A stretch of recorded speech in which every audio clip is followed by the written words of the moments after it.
Hi, welcome to Claim Your Power. I was going to say Claim Your Power Hour, but Debbie is not with us tonight. Debbie has had a family situation that she is working on right now. I will let her tell you all about that herself in the future. And so she's not going to be on, so I'm not going to go a whole hour tonight. But I will talk as long as you all want to talk. So there's a couple of things I do want to cover. It's been a while since I've been on. I do have comments on, so wherever you are, wherever you're watching from, say hello in the comments, and I should be able to see them here.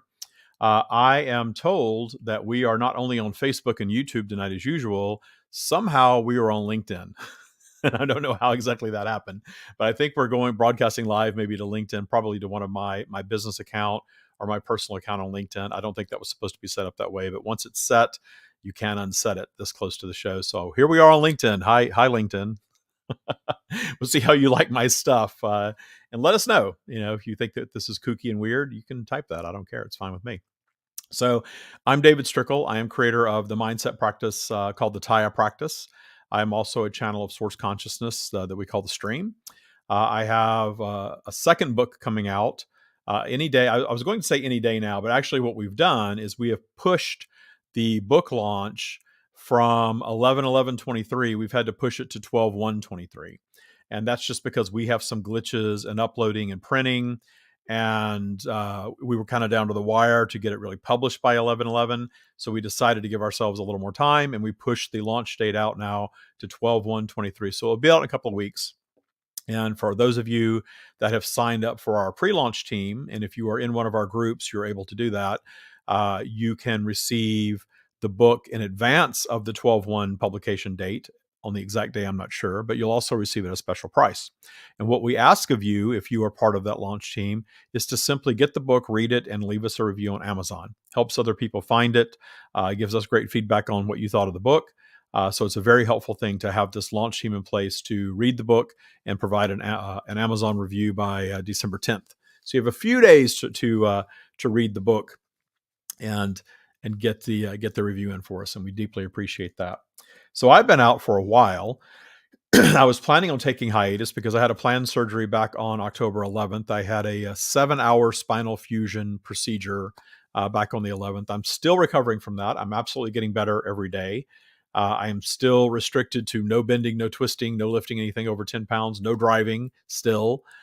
So it's been an interesting, lengthy recovery time. But before I had my surgery, my father passed away somewhat unexpectedly. He certainly was not in the greatest of health, but he actually got COVID and went into the hospital. Then he was out for a couple of days, and then he relapsed, went back in, ended up on a ventilator, and then he was taken off the ventilator and passed away peacefully with my stepmother and stepsister, half sister by his side. Within an hour of being taken off the ventilator. And so we traveled to Galveston, Texas for the services, and I rented a house out on the beach.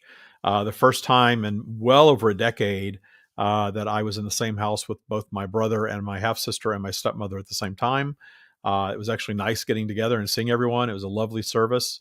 It was great seeing so many people show up to my father's service. He was a principal in Texas City, Texas for many, many years. And he had, anywhere from 50 to 100 people show up to his service, and just so many great things that I got to learn about my father since I wasn't really that close to him. It was just really nice to see so many wonderful people there saying such nice things about him at his services. So a lot's been going on. I will share with you tonight how the Taya practice is going for me, and how I utilize my practice through these life events. I'm going to go pretty deep into that, and I'm going to answer your questions, whatever you have about Taya, whatever's going on with you, where the practice of Taya may be helping you. We just had a big Taya Bootcamp reunion. We hold a reunion every fall for all the Taya Bootcamp graduates, and now we have 5 years worth of Taya Bootcamp graduates, literally all over the world. And it was really nice to get together and have a bunch of people come on that have graduated and just share how they continue to have this practice show up for them, and what's going on in their lives, and just catch up with old friends. It was really a nice time. We just did that last weekend. So if you were here, say hi. I see some of you already are. I'm not necessarily seeing names right now. It just says Facebook user, so I apologize if I don't know exactly who you are. Kathy in South Carolina, I absolutely know who you are. So hello, good seeing you here. And I'm going to show you now the back. This is the whole cover of the book. I thought by now I would have an actual hardcover book to show you in advance of the publication. I still don't have that. Hopefully, when all of these little glitches get worked out in the upload process and the publishing process, this is Streaming Words Publishing's first book. And if you don't know what Streaming Words Publishing is, it's a partnership between Katarina Wanderers, my writing partner, and myself. We decided to form our own publishing company to publish our books so that we don't have to chase traditional publishing, because I never wanted to chase a traditional publishing deal and have them take words that I have channeled that we know as the stream and want to change all of that to mean something else. I know a lot of other authors do that. They reach a lot more people that way, and that's great. But I would rather put something out that's authentically from the stream and an authentic account of what the practice is that I've been teaching since 2018, and not have that altered in any way other than checking for spelling and grammar, which I very much need. And Katarina is fantastic at that. So I'm really excited about the book. I'm very thankful for all of you that have pre-ordered. We have fantastic pre-order numbers. I know a lot of you are ready to get it and to start reading it. We don't hold anything back in the Taya Practice book. I tell you everything that there is about the practice, what it is, how you practice it, the tools, everything is in this book. So if you're wanting to learn more about the Taya Practice, if you've been through boot camp and want a refresher and really want to be up to speed with everything, it's a great publication for you. If you've never gone through boot camp, it's fine. You can be a Taya practitioner with never going through Taya boot camp. I've always taught Taya everywhere on the podcasts without holding anything back. The magic of boot camp, I don't have to hold anything back. Boot camp is its own thing. It's definitely a place where you immerse yourself in the practice for 12 weeks and you get lots of coaching and support and stuff like that. But it's not necessary to be a Taya practitioner. You can listen to the podcast and begin implementing these things in your life, see it show up, and then take on more as you want to. And you can get the book. And the book goes really deep into every aspect of it. So I'm very, very excited about that. So I do want to talk a little bit about how Taya continues to really show up for me. And hi, Sam, good to see you. Sorry I missed you the other day at the reunion. I know you were on and off before I got around to everybody. As far as how the practice is showing up for me, now I've been practicing this for quite some time. I created this practice for myself. I saw how much it really transformed my life. And then I decided to quit my job, start a podcast, write my first book, and start teaching this to whoever was interested in learning it back in late 2017, 2018. And since that time, I have taught it to lots of people, hundreds of people actually. And I would say that we now have thousands of people practicing Taya. Plus, that's well beyond just the people who have gone through boot camp, because I know there are quite a few of you in the Facebook group. There are quite a few of you that listen to the podcast. I hear from a lot of you that have never gone through boot camp, but you're getting it, you're practicing it, and you're seeing it show up for yourselves. And I think that's wonderful. So the way that it showed up for me back last year, we're coming up on almost a year since my home burned at the end of 2022. And I shared with all of you that when that was happening in real time, when the house was burning down, literally, I was able to sit there and be at peace with what I was experiencing. And I have to tell you, we're almost a year out from that fire, and the house is still sitting exactly the way it was after we did the initial cleanup in December of last year. No reconstruction has started. We are still waiting on permits. I live in the state of California. I love the weather in California. I love the terrain in California. I love so many things about California, but I do not like the red tape of California. We are almost at 1 year waiting to get the permits to start the rebuild on the house. When the house first burned, some people said, and I didn't want to absorb it, I just sort of let it kind of flow over me, that you'll be out of your house for 2 years.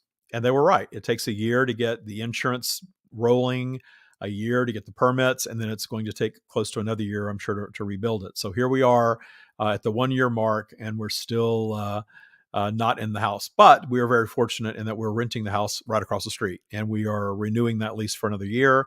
And we're just going to be over here in this lovely home for another year, and you'll be able to see my ugly studio, which is just a bedroom in the house, for another year. But the exciting thing about all that is we've hired this fantastic interior design firm to do the redo of the house. and they have designed a proper studio for me. And we have two casitas over there. In the smaller casita, I'm now taking that as my studio, and it's going to be an actual Taya studio for the Stream of David podcast, for the Taya Practice podcast, and certainly any of the live stuff that I do. I'm going to have all of that over there. So I will be very, very excited when we finally get back in there and I have an actual proper studio with, all the Taya stuff around me and probably a better backdrop than a white wall with a TV on it. So that is to come, and I'm really excited about that. So moving forward into this year, with my father's passing, I was very, very at peace with his transition. There was none of this shouldn't be happening. This is so awful. This is so wrong. And while the very end was peaceful, he had a rocky time at the very, very end because he chose to get on a ventilator, which was not the most pleasant experience, I'm sure. And of course, he just never came off the ventilator, and they ended up having to turn the ventilator off, take him off of that. And like I said earlier, he crossed over within 1 hour of being taken off the ventilator. And I think my stepmother and my sister handled it fairly well. But for me, I was very much just an appreciation of his journey, appreciation that he lived this wonderful long life, that he had all these great memories. He had all these people, show up to his service to say all these wonderful things about him, and that this was his time to cross over. There was really, it was a pretty much just a joyful experience going there and going through all of that and seeing everyone, and just having that time is something that I'll just always remember. And then rolling into my surgery, this was one that I didn't know exactly how I was going to react to it, because I never want to fake these feelings. I never want to. I think we refer to this very often as spiritual bypassing, when I'm fine, love and light, everything is great, and it's not. I want to experience things authentically, and I try to always share. In fact, I do always share everything that's going on with me, because I really want to demonstrate that Taya is not about mastering the law of attraction and living some perfect existence. I don't for a moment believe that our human experience is about that at all. I get that we all want to reduce stress and reduce drama and live in abundance and live in good health and interact with people that we vibe with and have as few obstacles in our lives as possible. Really, the reason that we long for that is because that's how we exist eternally, in our eternal state of being. We are not in possession of an ego in that state. We are not physically manifested. There are not physical things that we want to experience, because in that state, we are experiencing all of it, but not in a physical way. And in my channeling the stream, when I have that flowing through me the way that it flows when I'm channeling, I fully understand what that means, even though I'm only limited to my human comprehension of it. But I get that it is a perfect existence, that it is all knowing, all seeing, all experiencing of all things ever. And from our human perspective, it's very hard to wrap our minds around that. From our human perspective, we are very much in linear time, and we are very much in this experience at a human earthly level.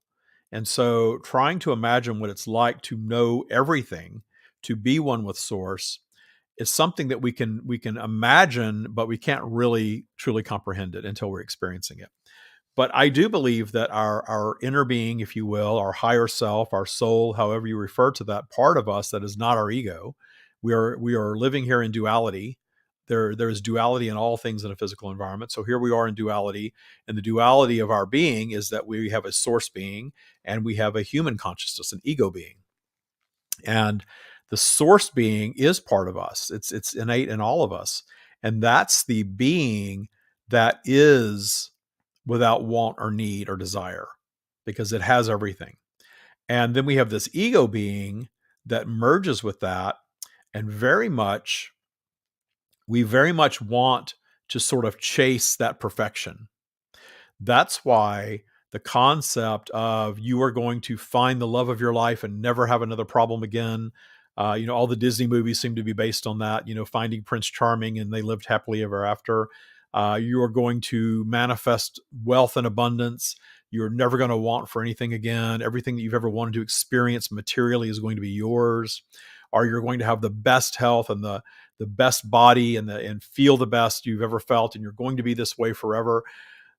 Think of how many industries and how many billions of dollars humanity generates on those concepts.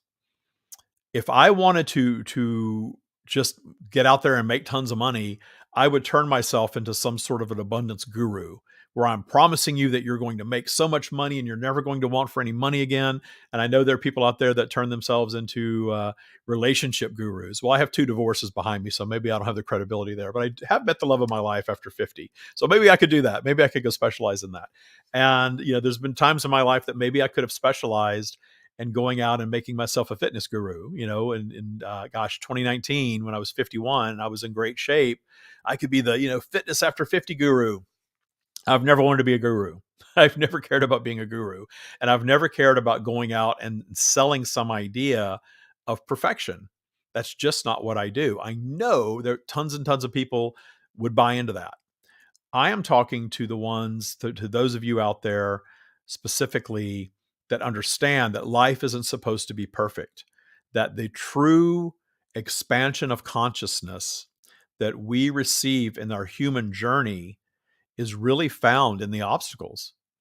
Yes, there are things that we want to manifest and things that we want to have. And yes, if we continually raise our vibration, life is going to get better and better and better. But you're still going to have deaths in your family. You're still going to have health issues. You're still going to have things like I had with chronic back pain that went on for 20 years, that I finally decided I'm going to stop resisting this and I'm going to manifest surgery. That's the way I looked at it. I'm going to manifest the perfect path to surgery. And that was my intention. And so I got into my health system, and I wanted to talk to a surgeon that would be able, orthopedic surgeon that works on spine. And right away, some roadblocks came up. Right away, the surgeon wouldn't even see me until I saw the physician's assistant. The physician's assistant wanted me to go do a whole other round of pain management, which I've been doing for 20 years, injections and all this stuff. And so I started to fight all that. Then I realized, well, wait a minute, I set an intention. If I'm trusting, then this is the path. If I'm trusting, and I've got a really good point I'm going to make at the end of all this about trust. I'm going to, instead of bitching about having to go through pain management again and bitching about, seeing a PA instead of a surgeon, I'm just going to go with the flow. I'm not going to demonize the PA. PA seems like a good guy. He's saying I need to go do this. My partner, Michael, works in healthcare, and he says he's probably doing that because you're going to need to prove that to have your insurance company pay for the surgery. The surgery, the estimate I got, I haven't seen a bill yet, but the estimate was between $200,000 and $300,000 for the surgery, and my insurance covered, or we hope it does, right? So I'm assuming that's why they wanted all this pain management, to make sure that we've done everything we possibly can before we do this expensive procedure. And sure enough, I did all of that. I circled back around and I got in to see the surgeon. Immediately loved the surgeon. Talk about just a high vibe individual. I was so at peace. He was so patient. He was so not your typical stereotype of a surgeon, in and out. He was there to answer all of my questions. Really liked him. And so he scheduled the surgery. I had to do all this pre-op stuff. I didn't really see him again until the day of surgery.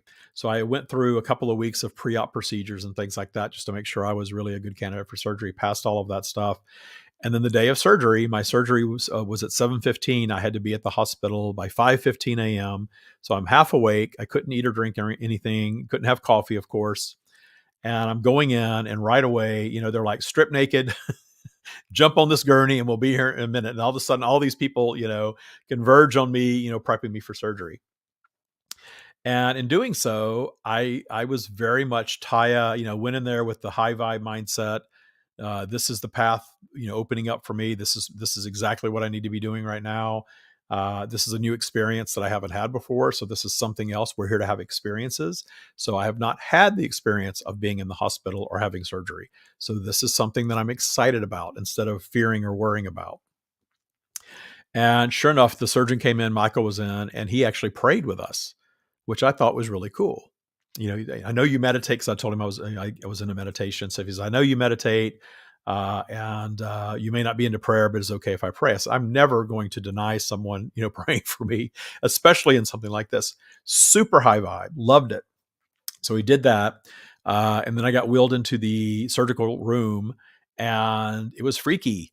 The contraption they put me in to do the procedure was right in front of me. And I looked over and I thought, well, I'm glad I'm giving this power and I'm not fearing it, because that's a crazy ass contraption over there that I'm looking at. And sure enough, that's the last thing I remember, because they put me under. I woke up over 7 hours later in recovery. So the procedure took 7 hours, and still very drugged, very out of it for quite some time. But I remember just thinking, this is just such an adventure. I'm here on this adventure, having this experience that I've never had before. I've now had surgery. I'm now going to spend a night in the hospital for the first time. And it really unfolded to just be this fantastic experience. Now, I'm not saying it was completely without pain or anything like that. Of course, there was some discomfort and things like that going on. It was a really ethereal experience. The first night after surgery, I had all sorts of, in and out of sleep, sort of that twilight connection we have to otherworldly things. I don't really call it hallucinating. I know a lot of people do. I don't think I was hallucinating. I was just having these experiences. And they were all interesting and they're all really cool. I'm not going to share all of them with you here tonight. But it ended up being a really, really good experience. So here I've had surgery now. I can sort of check that off of my list of experiences. I've stayed in the hospital. That was actually a very nice experience for me. And I've gone through weeks now of recovery from this. And yes, I'm limited. And yes, there's only one chair I can stand to sit in the house. Well, this is a pretty nice desk chair. It's an orthopedic desk chair that I have. So I can handle sitting in here for a while. But as far as just spending time during the day, I've got my place. I've got my stack of books. And that's kind of where I'm spending my time right now. So being able to have this mindset, and you don't just flip a switch and dive into authentic appreciation of everything that you encounter. I don't think that you can just do that, because we're so wound up in this matrix of beliefs as human beings that surgery is bad and you have to avoid it, or staying in the hospital is a horrible experience, or having some discomfort or some level of pain is an awful thing that I shouldn't be experiencing. And why me? Why am I going through this? Detuning that stuff, I believe, takes work, because we are absolutely programmed to demonize these things. We're programmed to fear the hospital. We're programmed to fear the hospital bill. We're programmed to fear the hospital stay and the surgical procedure, and just demonize. These are bad things that nobody wants to experience. They're on the bad list. The good list is wealth and health and relationships and puppies and kittens and butterflies. I get all of that, but Source is not looking at any of it and saying that any of it is wrong or evil or should not be. Source views all of it. All of it is this buffet of human experiences that we are coming, and we are having a little bit of everything. We're having a little bit of the stuff that we want. We're certainly having a little bit of the stuff that we don't want. And we know, those of you that are watching this are probably in the mindset that what we focus on, we get more of. And the reason for that is that the universe is neither good nor evil.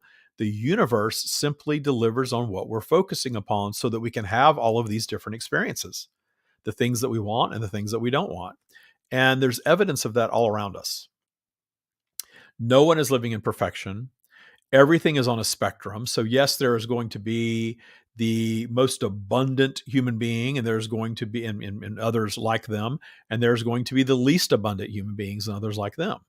And there's always going to be that polarity. There's always going to be a most and a least, or a highest and a lowest, or however we want to look at that, because we're judging this from a human perspective. And so there's going to be all these different experiences to make up this whole spectrum that creates physical reality. There are forests that are dying and being killed, and there are forests that are thriving, and there's everything in between that. So anything that you look at in the human earthly experience is going to have the spectrum, and there's going to be a high and a low according to us, because again, we're humans, we have an ego, and the primary function of ego is to discern preferences. I want to experience this. I do not want to experience that. And that's okay. There's nothing wrong with having an ego. In fact, we're all going to have an ego until we cross over and we're back in non-physical, where the ego no longer serves a purpose. ego comes with the physical environment and the physical vehicle. It's standard equipment. We all have it. Now you can detune your ego. Absolutely. And what I have found, and the more I detune my ego, it sort of works like this. You detune your ego over here and more source is allowed to come in because the ego is drowning out source. So the practice of Taya is doing the things that we can do to allow more source and to systematically detune our ego. That's what Taya is all about. So if you are suffering, if you are not experiencing the things that you wish to experience, if you are feeling like you're getting more of the negative stuff and not enough of the good stuff, and I know that there are a lot of feelings like that out there. And, beyond the Taya community, I through social media mainly, I connect with the world. What are the opinions that are out there? What's going on? What do people think? Well, a lot of people think that life is getting harder and harder and harder. I'm sure that that's always been.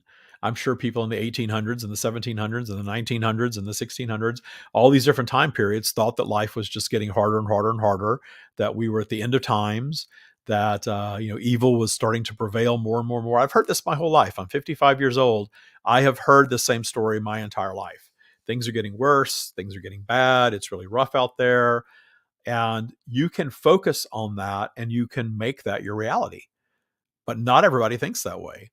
And the people that are thriving don't think that way. And you hear them speak, unless they're politicians and they're tapping into your pain to get your vote to connect with you. There are successful people that are focused on their success, and they're saying, "Hey, hang out with other successful people and do things the way successful people do things, whatever your version of success is." That you can be in that mindset. And sooner or later, whenever you find someone that is successful, they're going to talk about mindset. I talk about this book quite often, one of my favorite financial books, Rich Dad, Poor Dad. And in this book, the author talks a lot about mindset. That's why I love the book so much. Yes, there's some realities in there about how the tax system works and how businesses work and things like that. You can read that book and you can be very energized by it, as I am. Or you can read that book and say, gosh, we have such a terrible system. It favors business owners and the wealthy, and it does not favor the middle class and the poor. And I think you would probably be right if you said that. But you never hear the middle class or the lower middle class or the poor really talk much about mindset and things. They're demonstrating mindset. The rich are evil, life's not fair. It's so hard out there. Rent keeps going up. It's so expensive to buy a house now. All of these things are true, but that's where their focus is. And you can focus on what's wrong and really stick yourself in the wrongness of it and really stick yourself in a reality that's going to be a reflection of that mindset. Or you can simply look at things and say, okay, this is the reality of what's going on. How do I move beyond that personally? And one of the interesting, I call this a trick of the matrix. Benevolence can be a trick of the matrix. And by that, I don't mean to become callous and stop caring about your fellow humans, but understand that when you are demonizing on the behalf of your fellow humans, you aren't helping them in any way. If you understand mindset and energy and how we give power to things, when you're demonizing because you are empathetic toward them, you aren't helping. And when you're preaching to them and they're in a different vibration than you're not helping there either. The very best that we can offer our fellow human beings is our high vibrational example. They can be inspired by that if they want or not. It does not matter because they're having their human experience. And you can simply offer your appreciation of exactly what they are experiencing, even if it's something that is a suffering for them. Not celebration of it, not, oh my gosh, I'm so glad that this horrible thing is happening to you, but hey, this is the vibration that you're in. This is what you're experiencing. Maybe it's not your preference to be there. It wouldn't be my preference to be there, but I'm thinking the very best for you in this moment, knowing that you have the ability to move through this experience. And really, the way that I wrap my mind around allowing that is to understand the source perspective of the fact that we are all eternal beings of source. here having a temporary human experience. That's my belief. It's a belief. Taya is a belief system. So there's things in there that you can read and say, okay, well, this is a belief system. I don't necessarily believe that. That's okay. It is not dogma. There's nothing in there that says you have to believe any of it. It's suggestive for sure. And what we tell you over and over again in the teachings and in the book is don't just take our word for it. We're sharing a mindset and a belief with you, but don't just take our word for it because we say so. Take this mindset and apply it and see what happens in your life. And if it's something that works for you, then you go back to it and you do more of it. And as long as you're practicing and as long as you do more of it, and I've seen this now, and you see people, commenting here, as long as you practice it, you're going to get those results. You're going to continue to raise that default vibration. Life is going to get better and better and better in general. It's not going to be perfect, however. You're still going to have an obstacle. There are still things that are certainly beyond your control. You can't control your partner. You can't control your parents. You can't control your children if you have them. I look at my pets and thank God I can barely control them. I have French bulldogs. They're very, very stubborn animals. So you can't control all of these things. And if you need to control them, what are you not doing? You're not trusting. And that's the T in Taya. Trust your abundance. Because all of this lifetime of work that I've done, going deeply inward, getting as pure as I can in my source connection. And you all have a source connection, by the way. This isn't something that's exclusive to me, certainly. But really setting that intention that I'm getting this, where is this coming from? Because I'm not hearing this anywhere physically, but there's something in me that tells me if I focus on the things that I want to experience, I'm going to experience more of them. If I believe that I'm something, even if I'm not that thing right now, I will move toward being that which I believe in. And that has proven to be true for me. But along the way, I still have obstacles. There's still things to be solved. But what I have found is when I trust the process of creation, which includes high vibration, low vibration, and a return again to high vibration. 3 points. Notice how many things happen in threes in our world. High, low, high again. That's the key to creation. You come up with an idea in high vibration, you believe it, you trust it, it starts to happen, it starts to manifest. Inevitably, polarity is going to bring your vibration down. You are all aware of this. No matter what you do, you can be in a fantastic mood one moment, and later in the day, you may be in a horrible mood. Maybe you're triggered by something, maybe you're just tired, or maybe you don't even know why, but you're just not in the same high vibrational place. Or maybe it's within a few days. You're just not in the same place. And then you start thinking about all of the stuff that you are dreaming up in high vibration, and it seems absolutely ridiculous. Well, you're not in the same vibration anymore. You're not the same being. Think about your behavior. When you're in high vibration, you are very appreciative, i.e., allowing of your fellow beings. You let people cut in front of you, you don't care. Things go on around you that don't even faze you because you're in such a good mood. Then when your vibration drops, all of a sudden, everyone and everything annoys the hell out of you. You're not the same being in low vibration as you are in high vibration. And you're certainly not attracting the same experiences in high and low vibration. They're very different.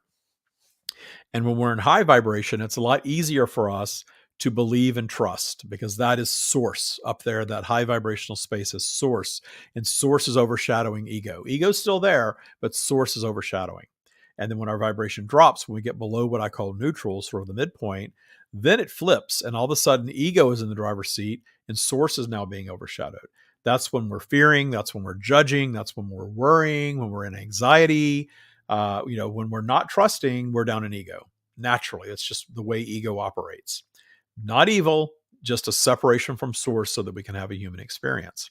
So we move through this high, low, and high again process of creation. Well, a lot of times we start a new desire in high vibration, and then the vibration drops. We decide it's stupid, it's silly, we renegotiate, or we forget it altogether. It's never going to happen. That's never going to work. It's not here yet. I'm tired of waiting on it. There's something wrong with me, or this attraction stuff is all BS. I'm just going to move on to something else. Well, you've stopped in low vibration, and you're probably not going to receive what you're wanting. But when you allow the vibration to drop and the desire, maybe it's already coming into focus and it all falls apart and unravels. How many times has that happened where you start to manifest something or you do manifest something and then boof, it's just gone. And it's just suddenly unravels and everything just goes awry. And what's going on? What did I do wrong? Oh, this is just too hard. Do you throw in the towel or do you step away for a moment, raise your vibe? And we teach you how to raise your vibe in a quick, clear method where you can raise your vibration instantaneously. Step away, come back to it, and it's all going to work out just fine. You've now raised your vibration. You've gone back up. And if you allow that to build momentum and you allow the vibration on this topic to keep going up, you are going to manifest your desire. It works every single time. Now, sometimes we take months and even years to go through this process, and that's okay. We can be very impatient. No one is more impatient than I can be, for sure. But we have to learn some patience. We have to learn that the process of creation is not the same on all topics. In fact, the things that we consider big manifestations, very often we are the ones slowing those things down because of their bigness. But that's okay that we do that, because if we're going to manifest something big, we need to take some time to make sure that we're really ready for it. And going through this process of creation up and down in vibration is exactly the mechanism that allows us to take a little longer with the big stuff so that we're really getting it right. And then when you realize that's what the process of creation is, you can start to appreciate your spinouts. You can start to appreciate your low vibration time. You can start to appreciate when things seem to just go sideways on you from nowhere.